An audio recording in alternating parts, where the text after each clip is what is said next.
বেশি লোককে আমি বিভিন্ন সংস্থায় প্রতিনিধি করে পাঠিয়ে, কারণ যে ক্ষমতায় থাকে সরকারের সেই পার্টি রেকমেন্ড করে, নাম পাঠাই আমরা।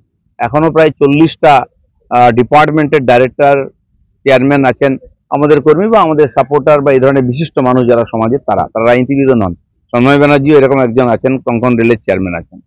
তো তারা কেউ কেউ সাম্মানিক পান, কেউ কেউ সম্মানীয় সদস্য। তো জিয়ারুল হচ্ছে দিশা কমিটির মেম্বার, তাকে আমি জানি, অনেক দিন ধরে জানি, এবং কেন্দ্রীয় মন্ত্রী তাকে করেছেন। সে কার সঙ্গে যুক্ত, কি যদি থাকে ইনলিগাল কাজে, তাকে শাস্তি পেতে হবে, আইন আছে। কিন্তু উনি কি করে জানলেন যে বারিক বিশ্বাসের সঙ্গে যোগাযোগ আছে? ওনারও কি বারিক বিশ্বাসের সঙ্গে যোগাযোগ আছে? আমি যদি বলি, আর অর্জুন সিং এর লালার সঙ্গে যোগাযোগ আছে, নিয়মিত কয়লার টাকা নেয়। আমি এমনি বলছি না। রাজু যে আমাদের পার্টিতে এসেছিল দুর্গাপুরের, যাকে শুট আউট করে মারা হলো, রাজু তো ওরই চেলা ছিল, ওই পার্টিতে জয়েন করিয়েছিল। দিলীপ ঘোষ কোনো মাফিয়ার সঙ্গে যোগাযোগ রাখে না, প্রমাণ দাও। আর আমি তবে তো শুরু করেছি।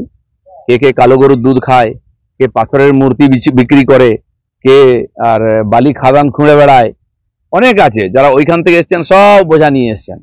আমি জানি, বলি না, দরকার নেই, কিন্তু আমি কিন্তু বলতে আরম্ভ করি। আর ন্যাংটার নেই বাটপারের ভয়, আমি ন্যাংটা, কিন্তু সবাইকে ন্যাংটা করতে যাবো।